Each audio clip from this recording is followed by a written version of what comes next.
Good morning students. देखिएगा, हम 11th class physics के अंदर जो लास्ट टॉपिक था वेक्टर, उसके बारे में डिस्कस कर रहे थे।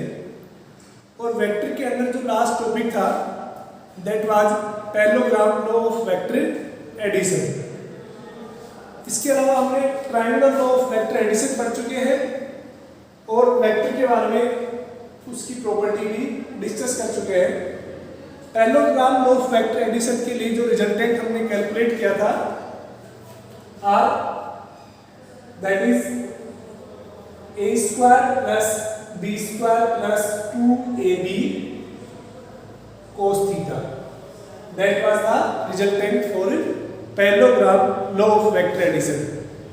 इसके अलावा जो हमने डायरेक्शन कैलकुलेट की थी alpha equal to that was tan inverse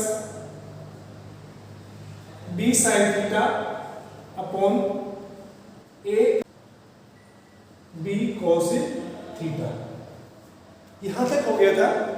आज देखिएगा हमारा जो टॉपिक है उसके बारे में डिस्कस करते हैं, that is dot product and cross product of A vector. तो बच्चों, आज का जो फर्स्ट टॉपिक है that is dot product of a vectors. देखिएगा डॉट प्रोडक्ट ऑफ वेक्टर्स क्या होता है, और इसी को हम अगर दूसरे नाम से बोले that is known as a scalar product of a vectors. यानी डॉट प्रोडक्ट या वेक्टर प्रोडक्ट, स्केलर प्रोडक्ट वो क्या होता है, जैसे आपके पास दो वेक्टर, मान लीजिए कि ये वेक्टर ए है और एक वेक्टर बी है। अगर हम इनको डॉट प्रोडक्ट से रिप्रेजेंट करेंगे तो वो किस तरह से करेंगे, डॉट प्रोडक्ट ऑफ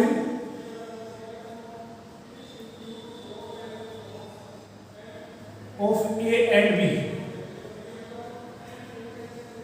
यानी वेक्टर ए और वेक्टर बी का जो डॉट प्रोडक्ट है that is represent as vector A dot vector B, that is known as a dot product and it's equal to A B cos theta. यानी जब dot product होता है उस time आपको क्या यूज करना होता है, cos थीटा यूज करना होता है। ठीक है, अब देखिएगा बच्चों, इसको स्केलर प्रोडक्ट क्यों बोलते हैं। देखिएगा, अगर दो वेक्टर्स है, वेक्टर ए और vector B, if resultant of two vector is scalar quantity, if resultant of two vectors is a scalar quantity then it represent by dot product. यानी दो वेक्टर क्वांटिटी का प्रोडक्ट अगर एक scalar quantity होता है तो उसको हम किससे रिप्रेजेंट करते हैं, डॉट प्रोडक्ट से रिप्रेजेंट करते हैं। इसीलिए इसको हम किस नाम से भी जानते हैं, स्केलर प्रोडक्ट से। जैसे कि मैं एक एग्जांपल लेता हूं, आपने पढ़ा होगा कि जो वर्क होता है, वर्क क्या होता है, फोर्स इनटू डिस्प्लेसमेंट।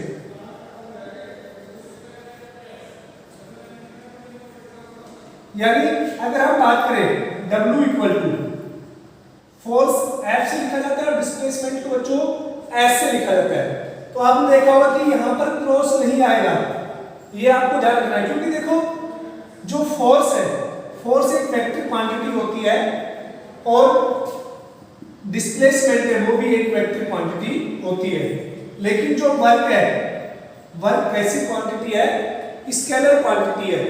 यानी दो वेक्टर का जो प्रोडक्ट है अगर स्केलर क्वांटिटी आती है तो उसको हम डॉट प्रोडक्ट से रिप्रेजेंट करते हैं। यानी उनके बीच में क्या आएगा, डॉट आएगा, ना कि क्रॉस। ठीक है, क्योंकि वर्क ऐसी क्वांटिटी है कि स्केलर क्वांटिटी है, इसी को हम कैसे लिख सकते हैं, W equal to Fs cos theta. ठीक है, तो यहां पर जो cos थीटा है ये क्या है, इन दोनों वेक्टर्स के बीच का एंगल। क्लियर बच्चों, तो आपसे डॉट प्रोडक्ट कब यूज किया जाता है, अगर दो प्रोडक्ट का रिजल्टेंट स्केलर होता है, उस केस में हम डॉट प्रोडक्ट का यूज करते हैं। डॉट प्रोडक्ट का एक्सप्रेशन क्या होता है, vector A dot vector B equal to A B cos theta. Clear, और इसी को हम किस नाम से बोलते हैं, स्केलर प्रोडक्ट। स्केलर प्रोडक्ट क्यों बोला जाता है? क्योंकि डॉट प्रोडक्ट का जो रिजल्टेंट है वो एक स्केलर क्वांटिटी को रिप्रेजेंट करता है, इसलिए हम इसको स्केलर प्रोडक्ट भी बोलते हैं। क्लियर? अब देखिएगा, अगर यहां से हम एंगल निकालते हैं तो यहां से cos थीटा कितना हो जाएगा? cos थीटा कितना होगा? Vector a dot vector b upon A B. यहां पर ए बी क्या है? उन दोनों का रिजल्टेंट का मैग्नीट्यूड। तो ये दो वेक्टर के बीच का एंगल हम कैसे निकाल सकते हैं? Vector a dot vector b upon A B. अब देखिए बच्चों, आपको पता है अगर हम कार्टेशियन प्लेन की बात करें,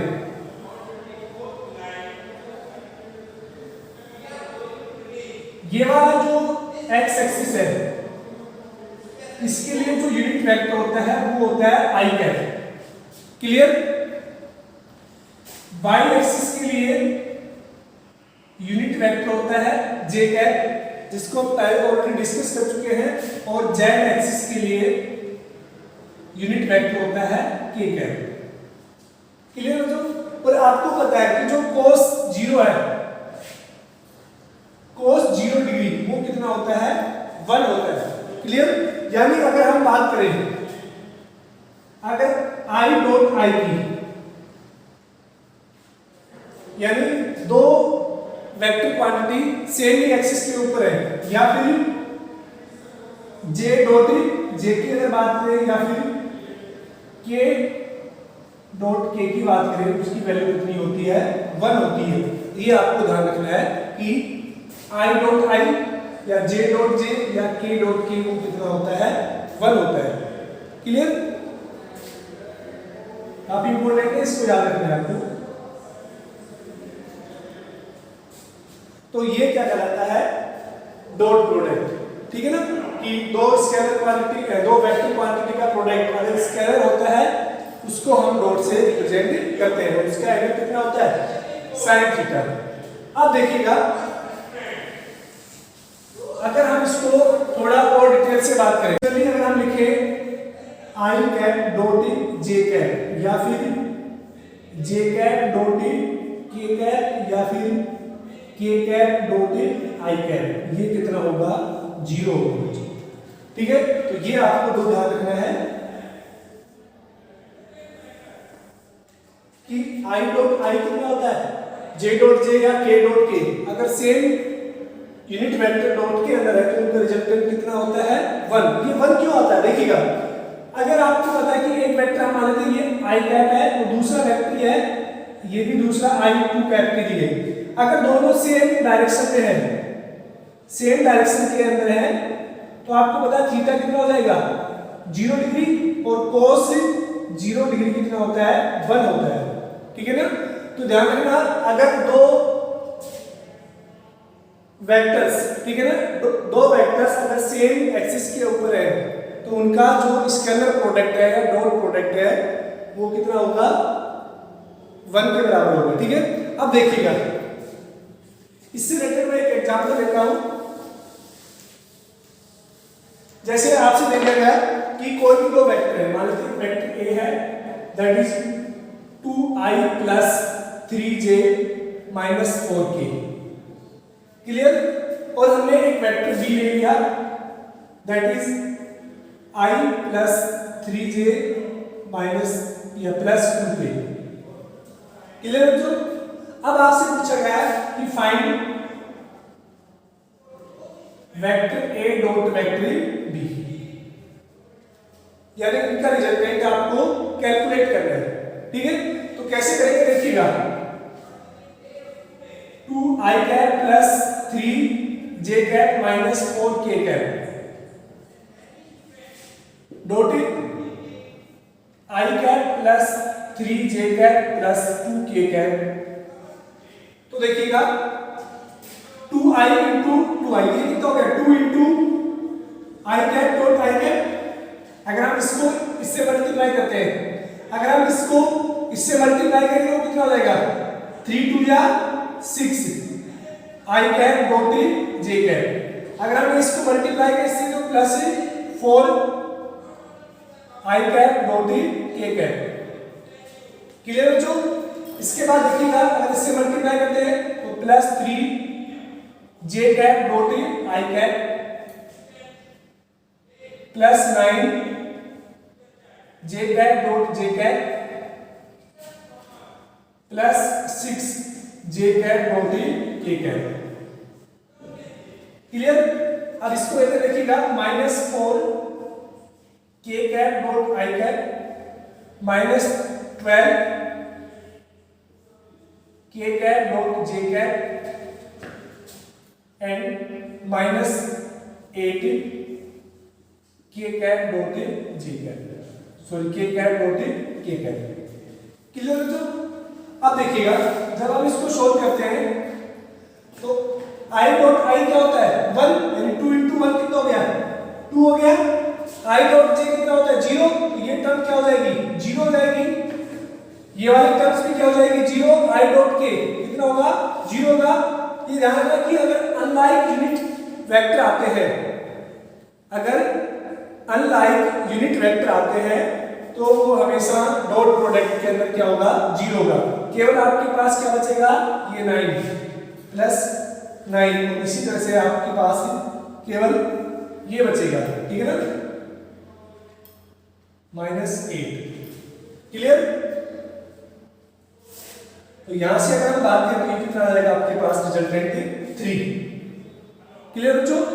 तो यहां से देखिएगा जो डॉट प्रोडक्ट है उसके अंदर जो आई कैप वाले हैं या फिर जे कैप वाले हैं या फिर के कैप वाले हैं, अगर दोनों लाइक है उसी केस में नॉन जीरो होंगे, अदरवाइज वो क्या हो जाएंगे 0 हो जाएंगे। क्लियर बच्चों? अब देखिएगा नेक्स्ट है वो दैट इज क्रॉस प्रोडक्ट। और बच्चों इसी को हम क्या बोलते हैं वेक्टर प्रोडक्ट भी बोलते हैं। देखिएगा क्रॉस प्रोडक्ट या वेक्टर प्रोडक्ट हम कब यूज करते हैं, अगर दो वेक्टर क्वांटिटी का रिजल्टेंट भी एक वेक्टर क्वांटिटी होती है उस टाइम हम किसका यूज करते हैं क्रॉस प्रोडक्ट या वेक्टर प्रोडक्ट के बारे में। जैसे कि अगर आपके पास दो वेक्टर है, let vector are as A and B, यानी आपके पास दो वेक्टर ए और बी है, then cross product will be as, यानी ए क्रॉस बी। अगर हम दोनों का कैलकुलेट करेंगे तो वो कितना हो जाएगा ए बी साइन थीटा। तो ध्यान रखना कि जब भी हम क्रॉस प्रोडक्ट करते हैं तो हम कौन सा ट्रिग्नोमेट्री फंक्शन यूज करते हैं साइन थीटा। अब देखिएगा कोई भी दो प्रोडक्ट है, अगर दो इसके अंदर कोई भी दो, देखिएगा अगर कोई भी दो वेक्टर क्वांटिटी का रिजल्टेंट अगर एक वेक्टर क्वांटिटी आती है तो हम उससे क्रॉस प्रोडक्ट से रिप्रेजेंट करते हैं और that is also known as a vector product. ठीक है ना?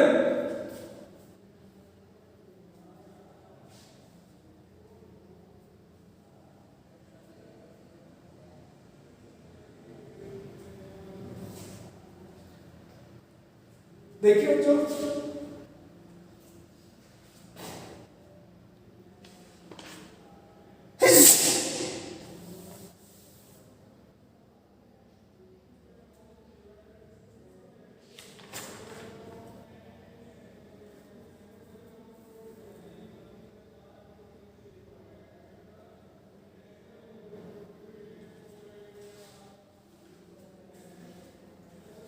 देखिएगा अगर हम इसको कार्टेशियन प्लेन के अंदर लिखते हैं, ये आई कैप हो गया एक्स एक्सिस के लिए, वाई एक्सिस के लिए जे कैप और जेड एक्सिस के लिए के कैप हो गया। ठीक है ना? तो देखिएगा आई क्रॉस आई या फिर जे क्रॉस जे या फिर के क्रॉस के, वो कितना हो जाएगा, कितना होगा ये 0 के बराबर। लेकिन अगर आपको I क्रॉस J ये किसके बराबर होगा के कैप के, J cross K that is I cap and K cross I equal to J cap. ये आपको ध्यान रखना है। देखिए कैसे, अगर हम लिखें I को J एंड K,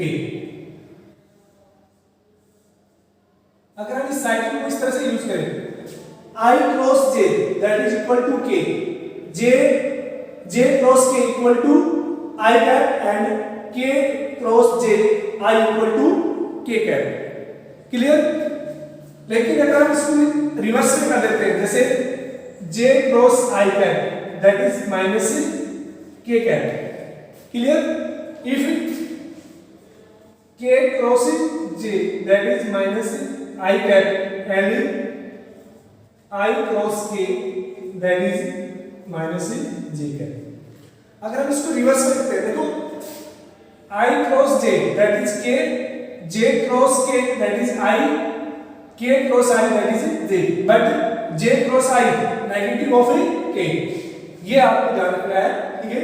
तो ये किसके लिए होगा? वेक्टर प्रोडक्ट या क्रॉस प्रोडक्ट के लिए। ये आपको याद रखना है। आज के लिए इतना ही। Thank you.